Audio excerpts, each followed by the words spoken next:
Hace algunos días, un grupo de expertos independientes en derechos humanos expresó su profunda preocupación por las denuncias de hostigamiento político, administrativo y judicial contra la vicepresidenta de la República, Verónica Abad, una información que ha dado la vuelta al mundo y que deja pues en un mal predicamento al Ecuador por la forma como se ha tratado a la vicepresidenta de la República en funciones, Verónica Abad, en funciones en forma teórica. ¿Cómo está? Buenos días, bienvenida Rem, gracias por estar en Punto Noticias de Radio Pichincha. Le saludamos a Alexis Mocayo, quien le habla Licenia Espinel. Esta preocupación ha llegado a niveles de organismos internacionales, ha dado la vuelta al mundo la información, y le decía, de la vicepresidenta en funciones, porque en teoría ella ha sido elegida, pero no le dejan ejercer sus funciones. ¿Qué decir frente al tema? ¿Ustedes cómo lo miran? ¿Qué comentarios ha generado esta conclusión a la que ha llegado este grupo de observadores independientes en derechos humanos? Sí, en primer lugar, buenos días a ustedes. Gracias por la invitación y también el interés de hablar con nosotros. Como ustedes saben, emitimos un comunicado de prensa en el cual expresamos nuestra preocupación por las denuncias de hostigamiento político, administrativo y judicial contra la vicepresidencia, como usted acaba de decir. Somos tres procedimientos especiales que consisten de 7 expertos independientes que nos hemos pronunciado, y quisiera quizás aquí precisar que antes de emitir este comunicado de prensa habíamos enviado una carta al gobierno de Ecuador. Es algo habitual que hacemos, es enviar una carta antes de pronunciarnos de manera pública, así que hemos puesto muchos detalles sobre las acusaciones que hemos recibido, y también hicimos digamos, un análisis de las obligaciones internacionales del Ecuador que creemos fueron violados en esta instancia. Y hasta ahora no hemos recibido una respuesta, pero esperemos realmente poder dialogar con el gobierno sobre este tema. ¿Cómo está? Muy buenos días. A nivel internacional, el caso ha tenido repercusión, digamos, más allá de lo que conocemos nosotros acá en Ecuador. Afuera es algo sobre lo cual se discute, se habla, inquieta lo que está pasando en nuestro país, en donde además estamos a puertas de vivir una elección, en donde correríamos el riesgo de que ese Estado y gobierno autoritario se perpetúe por 4 años más. Bueno, mira, preocupa en el sentido que, claro, cada caso de vulneración de derechos, sea contra una persona ordinaria o una persona política, es una causa por preocuparse.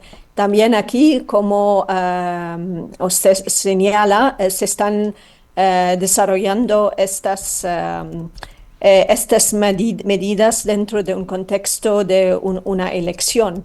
Así que también levanta asuntos de la independencia de la judicatura, también la democracia en un país, y también el tratamiento de una persona, de una mujer que tiene un cargo político muy alto.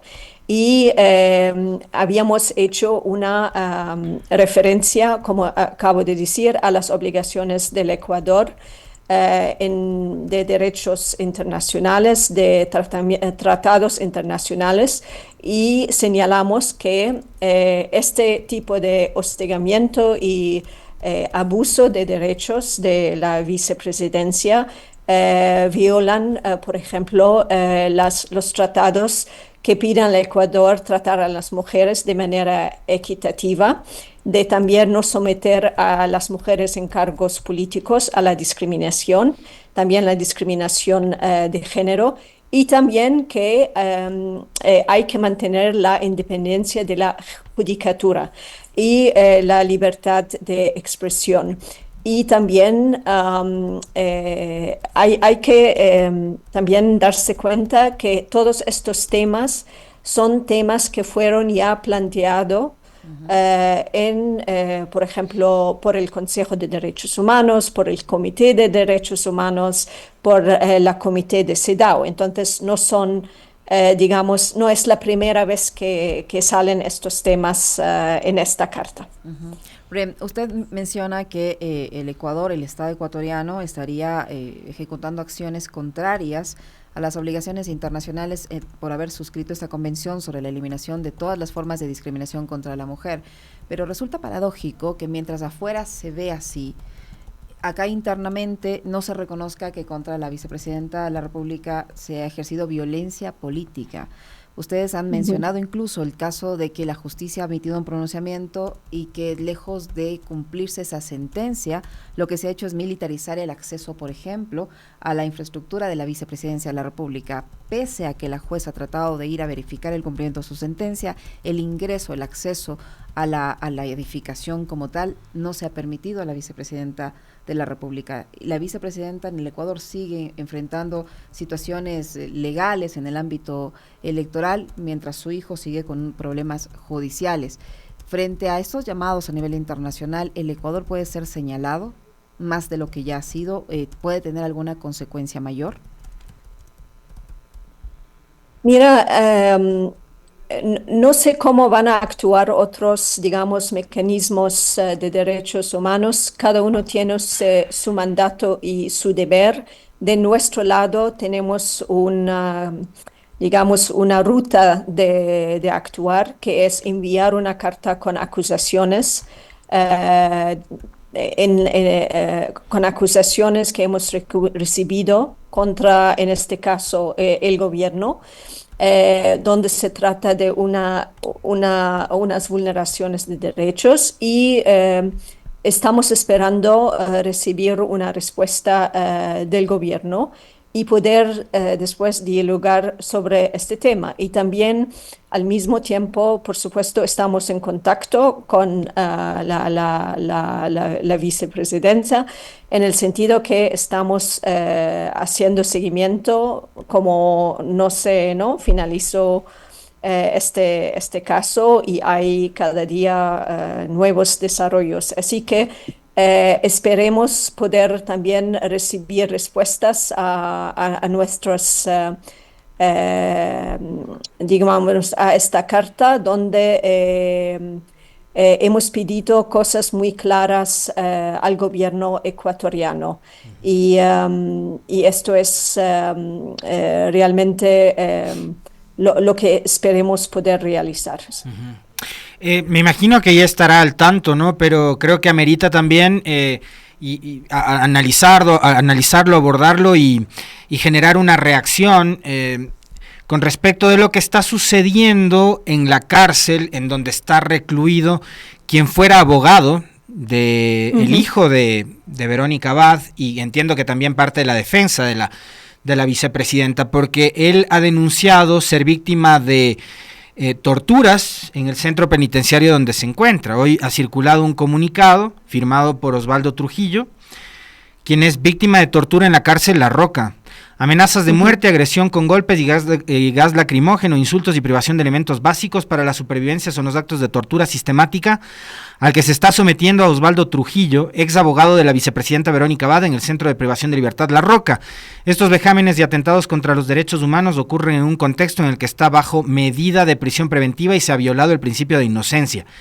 Hombres encapuchados con uniformes de las Fuerzas Armadas ingresaron de manera violenta la tarde del viernes 14 de febrero del 2025 a la celda 35 en donde está recluido Osvaldo Trujillo. Lo sacaron hacia el patio exterior del centro de detención y allí le dijeron que tienen la consigna del gobierno de hacerle daño, que lo iban a matar y que a ellos no les importa la Constitución y las leyes. En ese lugar le dispararon 4 veces gas lacrimógeno y posteriormente le cubrieron la cabeza y el rostro con una sábana y lo agredieron con puños y puntapiés. Esto pasa dentro de un centro de privación de libertad controlado por el gobierno, en contra del abogado o ex abogado de Verónica Abad. ¿Qué es lo que ustedes han sabido sobre esto? ¿Qué se puede hacer a nivel local y a nivel internacional para denunciar y amplificar esta denuncia que me parece es gravísima? Mira, señor, por supuesto teníamos conocimiento de esa supuesta detención arbitraria del abogado. en el sentido que tiene una relación, ¿no?, al caso de la vicepresidencia. Pero deberían saber ustedes que para, digamos, hacer seguimiento específico a un caso, tenemos que ser pedidos por la víctima o por sí, el señor o su abogado. Y hay un mecanismo especializado en este asunto que es el grupo de trabajo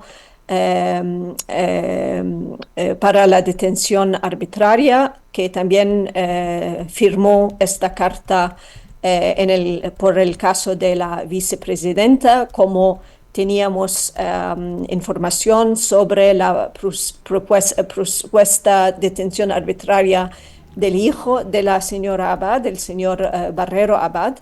Pero más de allá, la detención arbitraria o el tratamiento de otras personas alrededor de la vicepresidenta o que tienen algo que ver con el caso de ella o de su hijo, la verdad, esto no lo hemos tratado en esta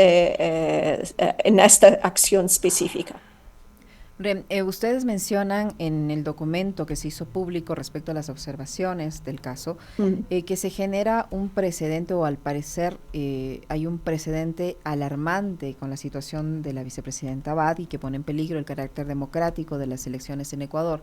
Y en el Ecuador las elecciones no han terminado, estamos todavía convocados a una segunda vuelta electoral. ¿El caso de la vicepresidenta debería resolverse, cree usted, antes de que se convoque a esta segunda vuelta o que se realice esta segunda vuelta para tener, no sé, un escenario electoral más claro, más justo, más equitativo? Como ustedes saben que hay el experto independiente sobre el orden democrático internacional que firmó la carta y que es digamos, el experto que es más que tiene que ver con todos estos temas de elecciones y democracia bueno, estos asuntos. Así que prefiero que ustedes le mandan las preguntas sobre este tema porque realmente no es mi especialización, pero sé que, por supuesto, él también está muy preocupado por la situación y por eso también se juntó a firmar esta carta. Usted también es representante o observadora sobre el tema de las mujeres y de las niñas. Y lamentablemente en el Ecuador hay registros de niñas forzadas a ser madres, de mujeres que han sido víctimas de femicidios. Son cifras realmente alarmantes. ¿Qué opinión tiene al respecto? ¿Cuál es la evaluación que ustedes han hecho sobre la situación de las niñas y de las mujeres en el Ecuador? Mira, el Ecuador fue visitado por la relatora anterior.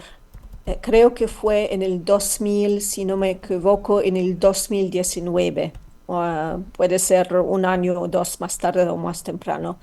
Y hizo ella varias recomendaciones hacia la prevención de la violencia contra las mujeres y las niñas y también cómo debería ser una respuesta mejor, más fuerte de la parte no solamente del Estado, pero también de todos los actores relevantes.